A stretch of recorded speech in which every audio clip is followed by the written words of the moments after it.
সাবজেক্টে চান্স পেয়েছে, এই জন্য এই কিছুটা ঘাটতি হয়েছে। কিন্তু এটি একটি প্রেরণার ব্যাপার যে ইসলামী বিশ্ববিদ্যালয়ে যে এটা জেএসটির বাইরেও পরীক্ষা রেখে ভালো উপস্থিতি, অ্যাভারেজ তো আমার মনে হয় 85-80-র উপরে উপস্থিতি থাকবে। উপস্থিত থাকবে। এর দ্বারাই আজকে ইসলামী বিশ্ববিদ্যালয়ের ভর্তি পরীক্ষা খুবই শান্তিপূর্ণভাবে সবার সহযোগিতার মাধ্যমে মানে সফলতার সাথে শেষ হবে, এটা আমাদের প্রত্যাশা আর কি। আর তোমরা যারা সাংবাদিক হিসেবে কাজ করছো ইসলামী বিশ্ববিদ্যালয়কে তুলে ধরার জন্য তোমাদের সবাইকে ধন্যবাদ। এবার তোমাদের রোলও, তোমাদের ভূমিকাও খুবই চমৎকার ছিল। ঠিক আছে। যে ছিল তারা কিন্তু প্রচুর কাজ করেছে, প্রক্টররা কাজ করেছে, তারা রোভারের যে রফিক সাহেব, প্রফেসর রফিক সাহেব কাজ করেছেন, কিন্তু দেখা যাচ্ছে এত ছাত্র সংখ্যা, হ্যাঁ ওইটা আর ই করা কি হয় নাই, সম্ভব হয়নি। আর সিলে যে অস্পষ্ট, তোমার একটা সিলে কতগুলো কালি মারবে তুমি চিন্তা করো, একসময় তো অস্পষ্ট হতে হয় না।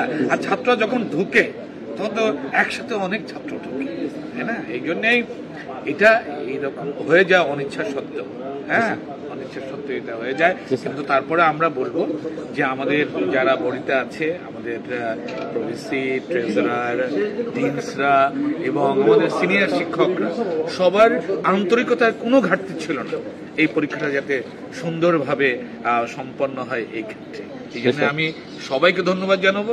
পাশাপাশি প্রক্টরাল বডি তারা যারা শৃঙ্খলায় নিয়োজিত ছিল চমৎকার ভাবে কাজ করেছে, পরিচ্ছন্নতা কর্মীরা কাজ করেছে, সিট প্ল্যানিং এর জন্য যারা ছিল সেখানে কাজ করেছে, বিশ্ববিদ্যালয়ের কর্মকর্তারা তো আসলে ডিউটিতে নেই, কিন্তু বিশ্ববিদ্যালয়ের কর্মকর্তারাও যেখানে যেভাবে পারে আমাদেরকে সহযোগিতা করেছে।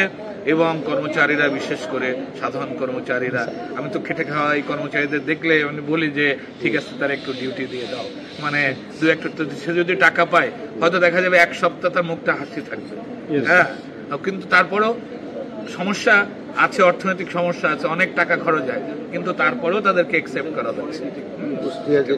জনপ্রশাসন এবং তারা আমাদেরকে খুবই সহযোগিতা করেছে এবং পর্যাপ্ত পরিমাণে সিকিউরিটি এখানে পাঠিয়েছে, হ্যাঁ, এবং অ্যাডমিনিস্ট্রেশনের লক্ষ্যে পাঠিয়েছে। বিশ্ববিদ্যালয়ের পক্ষ থেকে সবাইকে ধন্যবাদ। পরিশেষে তোমাদের কথা তো বলেছি, তোমরা বিশ্ববিদ্যালয়ের উন্নয়নের সাংবাদিক হবে, বিশ্ববিদ্যালয়ের ভিতরের ত্রুটির সাংবাদিক হবে, কল্যাণের জন্য কনস্ট্রাকটিভ রিপোর্ট করো, বুঝতে পারছো? আমার দাবি তোমাদের কাছে থাকলো যে কনস্ট্রাকটিভ দাবি করে যাতে আমরা শুধরাতে পারি। ঠিক আছে? আসসালামু আলাইকুম।